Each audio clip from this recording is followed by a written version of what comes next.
Welcome to Open Your Reality. In this video, I want to discuss a topic that I have a lot of interest in, and that is epigenetics. If you've ever seen the movie The Secret, have read the work of Dr. Bruce Lipton, or know who Joe Dispenza is, there's a good chance you're familiar with the word epigenetics. But what is it really? Put simply, it's the study of how your behaviors and environment can cause changes that affect the way your genes work, or the way your genes are expressed. Unlike genetic changes, these are epigenetic changes. Let me give you a quick example. Let's take someone who is the victim of abuse. If the incident was traumatic enough, it will actually leave a chemical mark on that individual's genes. Originally, scientists didn't think it was possible to alter DNA in such a way, but it was proven to be true. And what's more is that the abused individual can pass down their marked DNA to offspring and future generations. And this mark is not a genetic mutation. However, it does alter the mechanism by which the gene is expressed, thus affecting that individual's thoughts and actions. Again, this is not genetic, but epigenetic. Now, the word epigenetics was first introduced by Conrad Waddington in 1942, but the field of epigenetics on the whole didn't really start showing how important it could be until the 1990s. Since then, there have been many books, lectures, and videos about it, but in this video, I found a rare talk where Billy Carson explains the importance of epigenetics, vibrational fields, and DNA. And by understanding these things, we can use our minds to reprogram ourselves to live a better reality. And so without further delay, I want to play this excerpt of Billy talking about perhaps one of the most important subjects in the field of spirituality. Take a listen. Absolutely. And so when we're talking about DNA, first of all, let's understand a little bit about the DNA. DNA is a storage medium, meaning it stores information in volumes, okay? And a scientist named George Church actually took a digital ebook and encoded the digital zeros and ones into CTAGs, which are the DNA reading format, and then he downloaded that book onto DNA. Then he said, this is interesting, DNA can store digital data. Then he took the book from the DNA and he uploaded it back, put it in a little device, converted the CTAs and Gs back into zeros and ones, put it back on the server. He said, this has upload and download. It can send and receive information. And then he said, let me replicate my book. Let me see how much I can fit on 1 gram of DNA. He replicated the book 70 billion times. A full book with images and photos and data and words and paragraphs. He replicated it 70 billion times and put it 1 gram as a drop, one little tiny drop in DNA. And he said, wow, now they're sending and receiving information from DNA via wireless information, Wi-Fi. So now they know they can transmit data, convert it, and drop it on DNA. So what they found during these studies and the most recent studies with DNA now is that a human body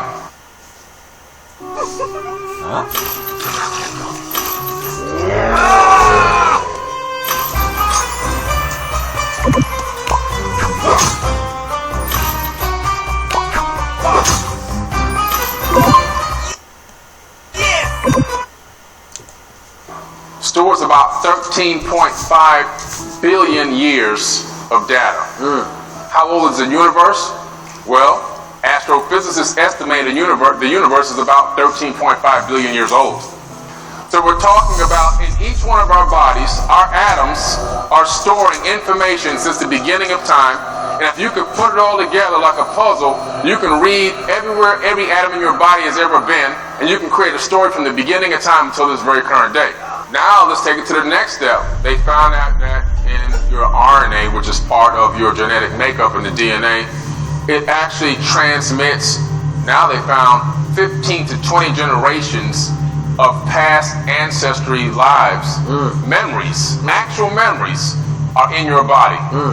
So 15 to 20 years of your ancestors. So for me, if I have an ancestry of slaves, all the whoopings, the beatings, all the buck fighting, all the teaching of infighting, or I gotta be better than this guy because this guy works in the house and he's with the house and I'm outside in the field and now I hate him, and all that kind of stuff. All those traumas, there's a lot more trauma passed down, they found, through the RNA into the next generation than non-trauma. So trauma triggers something that then can pass down the bloodline to other people. So we have in us situations that make you feel like you may want to feel like you're depressed. You want to feel suicidal. And you're like, why am I feeling like this? I got a great life. You might be completely envious and jealous all the time and can't figure out a way to break out of that. Okay, you might be a person that could be having an addictive personality and you can't figure out why that's happening. Okay, and a lot of this stems from epigenetics. The study was done over 20 years ago on epigenetics, and the scientists and the doctors that were working on it were laughed at. They were scoffed. They were like, this is bull, this is baloney. And now all of a sudden, bring it to the current era, it's being taught in universities now. Right. And this is real peer-reviewed science. They can trace and track it back. And what they found was something very interesting. If a person wants to begin to heal themselves, because this is, again, part of what you were talking about earlier, saving yourself, becoming your own savior. You are your own savior. You need to talk to yourself.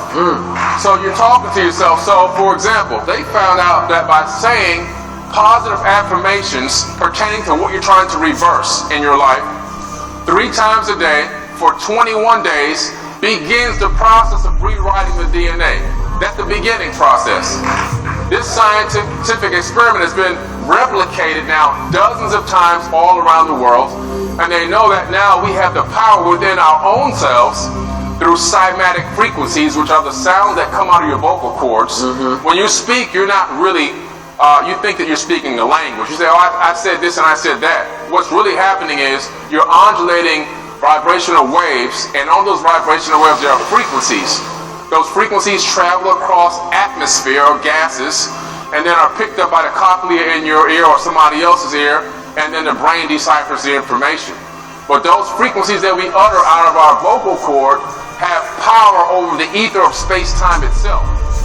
This is what they don't want you to know. When you speak, you actually are creating an alternate reality. And you can do that to yourself. I went to MIT, I took a class on applied neuroscience. My professor was Dr. Tara Swart. Now, in that class, we learned that when you are sitting next to someone within 8 to 15 feet max, some people's field can go out as much as 20 feet. So right now, I'm sitting next to Keys, our fields are interacting right now. Now, what's interesting is my bioelectric field and his bioelectric field are combining. My hormones that are in my body, which are right now on a high frequency, are connecting with his, and I'm downloading his into my actual avatar, and he's downloading my energy and my frequency from my hormones into his avatar. Now imagine you're in a room full of people that's stressed out, worried, panicking. They just got done watching all the stuff on TV about they about to shut the planet down again and all this kind of crazy stuff, right? And so their cortisol is spiking. People who watch the news all day long, they're living in a soup of cortisol nonstop. They're addicted to the cortisol spike.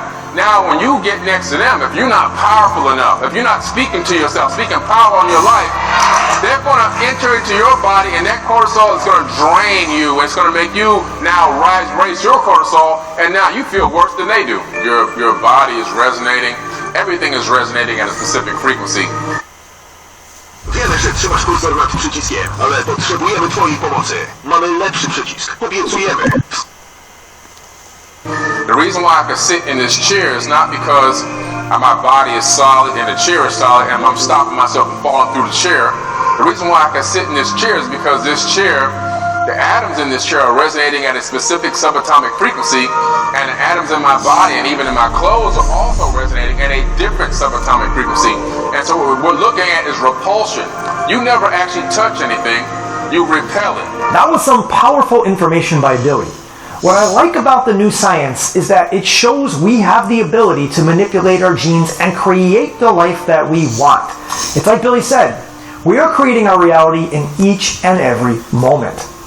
And I've used affirmations on and off over the last 30 years in my own life to create the situations I want. And I've seen the results of it, and it is impressive. The ideal example would be this YouTube channel. Just like everyone else creating a new channel, I started with 0 subscribers and 0 views. And I had no idea if anyone would want to watch my videos. So in the very beginning, I used a software called Subliminal 360. And no, it's not an editing software. It actually allowed me to create custom affirmations embedded with music and binaural beats. And I put it on my little MP3 player and would listen to it with my headphones at least twice a day, morning and night. And one of my affirmations for the channel was having over 100,000 subscribers, which actually attained last year, and I got the silver play button, but I don't show it that much. But one of the affirmations that I said was, I have a YouTube channel with more than 100,000 subscribers. And look, not too long a time, I'll be approaching 9 million total views for the channel. So it does work, and if you've ever known anything about the power of binaural beats, they really can entrance your brain to go into a different state. And so if you want to pick up this software, I'm just giving you a heads up, it is a paid app, but I think it is well worth it, and I do recommend it. It is in the links below. Its name is Subliminal 360. So I would have never imagined in my wildest dreams, or okay, maybe not my wildest dreams, but in my dreams that I'd be getting to create videos that people love and talking to people like Tom Campbell, Neil Donald Walsh, and Billy Carson. Speaking of Billy Carson, you may have noticed I've been on a Billy Carson kick as of late. Perhaps that's because Billy is among one of my favorite guests to listen to, and I'm not just talking about the guests that come on my channel listening to. I'm talking about all his videos. I mean, his information is so diverse and interesting that it almost never fails to grab my attention, and that's why Billy will be making an appearance tomorrow. That's right. I secured another hour-long interview with the great Billy Carson, so if you have any questions for him at all, drop them in the comment section below. Personally, I have a lot of things I want to ask Billy, and I'm sure the hour is going to fly by, but I'll try to get a few of your viewer questions in as well, so please, make them good. Pretty please with sugar on top. Make them great. Alright, thank you so much for joining me until the end. Big thanks to all the patrons and people supporting the channel. It is much appreciated. I'll see you all in the next video, which might be sooner than you think. Signing out with a big namaste. I don't wanna wake up and let my dreams die. This moment I'm making.